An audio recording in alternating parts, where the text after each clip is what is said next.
Siapa lagi yang akan dibebaskan oleh Presiden Prabowo Subianto setelah Mbak Ira Puspadewi, Direktur PT ASDP yang tidak merugikan negara? Ada satu nama yang mencuat, teman-teman. Siapa dia? Adam Dafiri. Tapi beliau sudah menjalani 5 tahun penjara, divonis 16 tahun penjara. Ya, 5 tahun penjara sudah dijalani. Apakah Presiden Prabowo akan turun tangan? Kita lihat, teman-teman. Pengacara-pengacara dari tim Adam Dafiri sudah mengajukan PK. Dan ada satu lagi. Siapa lagi kalau bukan Gubernur Riau yang dianggap dikriminalisasi, sehingga rakyat Riau mendemo meminta gubernurnya dikembalikan. Belum ada sebelumnya, teman-teman. Penjahat, koruptor ditangkap KPK, tapi rakyat meminta dipulangkan. Ada apa dengan hukum di Indonesia? Mari teman-teman kita bahas dalam video kali ini. Kalian tonton sampai habis supaya kalian tidak gagal paham tentang Pak Prabowo.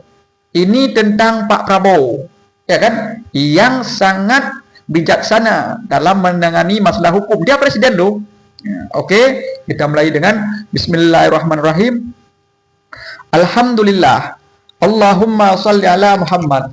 Teman-teman sekalian, hari ini kita bersyukur punya presiden yang benar-benar peduli kepada hukum. Kadang hukum ini, teman-teman, sering dipergunakan oleh penguasa. Tapi Prabowo sebagai presiden tidak mau menggunakan hukum sebagai alat kekuasaannya. Memang dia presiden sekarang.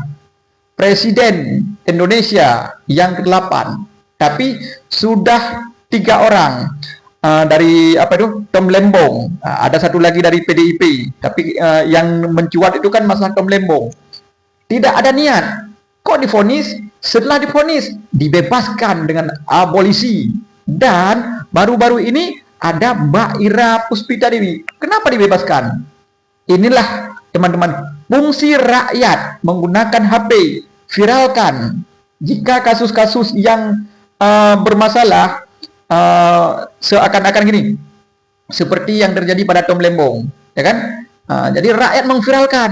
Juga dalam kasus Mbak Ira Puspadewi yang dianggap dia orang yang tidak merugikan negara. Bahkan perusahaan BUMN itu masih berjalan, masih ada keuntungan. Kenapa hakim memvonis 4,5 tahun, teman-teman? Nah, ada lagi di sini Adam Damiri, ya, seorang Maijen, ya, Maijen Purnawirawan, orang tentara yang menjabat di, kalau nggak salah, Asabri kalau nggak salah. Tapi teman-teman, sekarang sudah ada PK, peninjauan kembali dengan bukti-bukti baru, entah apapun namanya, novum itu. Tapi yang menjadi perhatian kita, teman-teman, Presiden Prabowo. Kenapa Presiden Prabowo melakukan ini? Ingat, teman-teman, kemarin Presiden Prabowo pernah mengatakan jangan kriminalisasi hukum demi kepentingan apapun itu. Itu dikatakan oleh Prabowo ketika penyerahan 13 triliun di depan Kapolri, jaksa. Tapi KPK tidak hadir.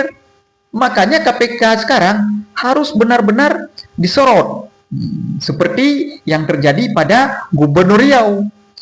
Bukan OTT, kata sebagian pendapat itu bukan OTT.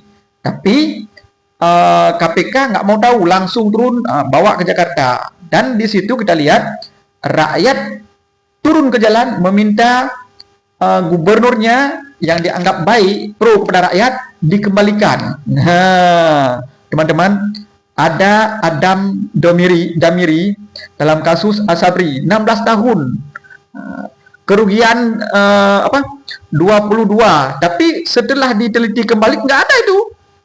Pengacara-pengacara hebat, siapa nama yang gondrong-gondrong itu? Adalah pengacara hebat lah dia, ya kan? Dia lupa kalau nggak salah, ya. Dia menunjukkan bukti-bukti di pengadilan bahwa ini tidak benar. Jadi teman-teman, ada perbedaan dalam hitung-hitungan kerugian. Dari pihak KPK atau jaksa lah, entah apapun namanya, pokoknya mereka lebih tahu lah. Hitungannya beda, ada dari analisis beda. Jadi kita harapkan Pak Prabowo turun tangan juga dalam kasus Adam Damiri kalau nggak salah, di kasus Asabri. Ini bahaya teman-teman. Ini hukuman orang loh, 16 tahun penjara. Begitu juga dengan Gubernur Riau. Ini bahaya, 4 orang sudah dikriminalisasi. Ini menjadi pertanyaan bagi rakyat. Sebenarnya hukum di Indonesia ini gimana sih? Ya kan? Jangan sampai rakyat tidak percaya lagi kepada hukum di Indonesia. Sekarang ada Pak Prabowo. Tapi ingat, Pak Prabowo tidak langsung terjun. Ketika divonis, maka beliau akan terjun. Bebaskan dia. Apapun namanya itu. Nah, mungkin ini akan berlaku di Adam Damiri. Saya lihat di Adam Damiri ini, Pak Prabowo harus turun tangan. Begitu juga di kasus Gubernur Riau. Tapi Gubernur Riau ini agak sulit sedikit. Kenapa? Karena ada bukti-bukti. Tapi kita lihatlah ke depan. Semoga Pak Prabowo benar-benar menegakkan hukum dengan kebijaksanaan. Seperti belum pernah loh ada pencuri yang diberi beasiswa. Itulah Pak Prabowo. Kalian harus ingat, Prabowo memberi beasiswa kepada seorang anak yang mencuri. Artinya apa? Ini teguran bagi polisi-polisi, jaksa-jaksa. Orang-orang kecil ini jangan dikriminalisasi. Kalau bisa bantu mereka. Jangan kalian terlalu tegak hukumnya kepada yang di bawah, sehingga tajam ke bawah, tumpul ke atas. Itu nggak boleh. Itu yang disarankan oleh Presiden Prabowo Subianto sekarang. Semoga penegak-penegak hukum, jaksa, apapun itu patuh kepada perintah Presiden. Jangan kriminalisasi. Apalagi orang-orang hebat seperti Gubernur Adam Damiri ini. Karena saya melihat di Adam Damiri ini gawat kasusnya ini. Bahaya ini. Ini seorang petinggi militer yang dikriminalisasi. Ya kan? Gawat nggak ini? Ini bahaya teman-teman. Ini masalah militer, bukan masalah biasa. Makanya sekarang kita lihat militer diturunkan oleh Pak Prabowo Subianto. Menjaga Pertamina, menjaga kedaulatan di Morowali itu, tentara. Jadi kok ada Adam Damiri ini yang ditahan padahal tidak merugikan negara?